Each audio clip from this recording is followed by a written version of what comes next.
നമസ്കാരം, ഞാൻ Mariya. Chemmanur international jewellers Kaumudi ഹെഡ്ലൈൻസിലേക്ക് സ്വാഗതം. Powered by ARMC.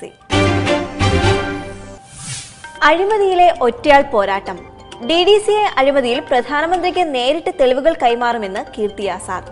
സ്റ്റേഡിയം നിർമ്മാണത്തിൽ നടന്നത് വ്യാപക ക്രമക്കേടുകൾ. അഴിമതിയെ സംബന്ധിച്ച വിവരങ്ങൾ ജെയ്റ്റ്ലിയെ അറിയിച്ചിരുന്നുവെന്നും MP. ധനമന്ത്രിയോട് വ്യക്തിപരമായി എതിർപ്പില്ല. ഹോക്കി ഇന്ത്യയിൽ നടക്കുന്ന അഴിമതികൾ ഉടൻ പുറത്തുവിടും. പാർട്ടിയിൽ നിന്ന് പുറത്തുപോയാലും മരണം വരെ അഴിമതിക്കെതിരെ പോരാടുമെന്നും കീർത്തി ആസാദ്. ഭരണസമിതിക്കെതിരെ മോശം പരാമർശം നടത്തിയെന്നാരോപിച്ച് കെജ്രിവാളിനും ആസാദിനുമെതിരെ ഡൽഹി ക്രിക്കറ്റ് അസോസിയേഷന്റെ മാനനഷ്ട കേസ്. നേരത്തെ ഡൽഹി മുഖ്യമന്ത്രിക്കും 6 ആം ആദ്മി MLA-മാർക്കുമെതിരെ ജെയ്റ്റ്ലി മാനനഷ്ട കേസ് നൽകിയിരുന്നു. പാടുപെടും വല്ലാർപാടം. വല്ലാർപാടത്ത് ചരക്കു നീക്കത്തിന് തിരിച്ചടിയായി സേവന നിരക്കുകൾ വർദ്ധിപ്പിക്കാൻ DP വേൾഡിന്റെ കരുനീക്കം.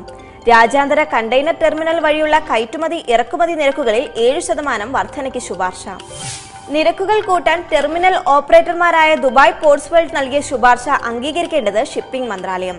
വർധനവിനുള്ള നിർദ്ദേശം 7% ആണെങ്കിലും പരോക്ഷ നിരക്കുകൾ ഉൾപ്പെടെ വർധനവ് 15% വരെ ആകുമെന്ന് സൂചന. DP വേൾഡിന്റെ നിലപാട് വല്ലാർപാടം ടെർമിനലിനെ നഷ്ടത്തിൽ നിന്ന് കരകയറ്റാൻ സംസ്ഥാന സർക്കാരും പോർട്ട് ട്രസ്റ്റും നടത്തുന്ന ശ്രമങ്ങൾക്ക് തിരിച്ചടി. കണ്ടെയ്നർ ടെർമിനൽ വഴിയുള്ള ചരക്കു നീക്കം കുത്തനെ ഇടിയുമെന്ന ആശങ്കയിൽ വ്യവസായ സമൂഹം. പൊളിച്ചെഴുത്താൻ പഠന കോൺഗ്രസ്.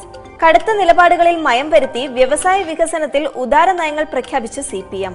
നിയമസഭാ തെരഞ്ഞെടുപ്പിന് മുന്നോടിയായുള്ള നയമാറ്റം തലസ്ഥാനത്ത് നടക്കുന്ന കേരള പഠന കോൺഗ്രസിൽ. എക്സ്പ്രസ് വേ സംബന്ധിച്ച മുൻ നിലപാടുകൾ തിരുത്തി അടിസ്ഥാന സൗകര്യ വികസനത്തിന് ഊന്നൽ നൽകാൻ നിർദ്ദേശം. വ്യവസായങ്ങൾക്ക് ഏകജാലക സംവിധാനവും ജനപങ്കാളിത്തത്തോടെയുള്ള പൊതുസംരംഭങ്ങളും പാർട്ടി വാഗ്ദാനം. ഭരണനിർവഹണത്തിൽ പൊളിച്ചെഴുത്ത് വിഭാവനം ചെയ്യുന്ന CPM അഴിമതി തുടച്ചു നീക്കാൻ മുന്നോട്ട് വയ്ക്കുന്ന നിർദ്ദേശങ്ങളിൽ സമ്പൂർണ്ണ ഗവേണൻസും ഓൺലൈൻ സേവനങ്ങളും. ഉദ്യോഗസ്ഥരെ നിലയ്ക്ക് നിർത്തുന്നതാണ് പാർട്ടി നയമെന്നും പ്രഖ്യാപനം. ദേശീയ തലത്തിൽ ഫലപ്രദമായ ഇടതുപക്ഷ ബദലിന് കളമൊരുക്കേണ്ടത് കേരളത്തിലെ ഇടതു പ്രസ്ഥാനങ്ങളെന്ന് പഠന കോൺഗ്രസിൽ സീതാറാം യെച്ചൂരി. നരേന്ദ്രമോദിയുടെ പരിഷ്കാരങ്ങൾ സംസ്ഥാനങ്ങളുടെ അധികാരത്തിനുമേലുള്ള കടന്നുകയറ്റമെന്നും ജനറൽ സെക്രട്ടറി. കരുത്തുകാട്ടി US. ഉത്തര കൊറിയയുടെ ഹൈഡ്രജൻ ബോംബ് പരീക്ഷണത്തിന് അമേരിക്കയുടെ മറുപടി. ദക്ഷിണ കൊറിയയിൽ B-52 ബോംബർ വിമാനങ്ങൾ വിന്യസിച്ച US. നടപടി തെക്കൻ കൊറിയയുടെ സുരക്ഷ ലക്ഷ്യമിട്ടെന്ന് വിശദീകരണം. ആണവായുധങ്ങൾ വഹിക്കാൻ ശേഷിയുള്ള ബോംബർ വിമാനങ്ങൾ അമേരിക്ക വിന്യസിച്ചത് ദക്ഷിണ കൊറിയയിൽ നിന്ന് 100 മീറ്റർ അകലെ ഹൊസാനിൽ. ഉത്തര കൊറിയയുടെ ഹൈഡ്രജൻ ബോംബ് പരീക്ഷണത്തെ വിമർശിച്ച് അമേരിക്ക നേരത്തെ രംഗത്തു വന്നിരുന്നു. തുടരുന്ന ചോരക്കഥ.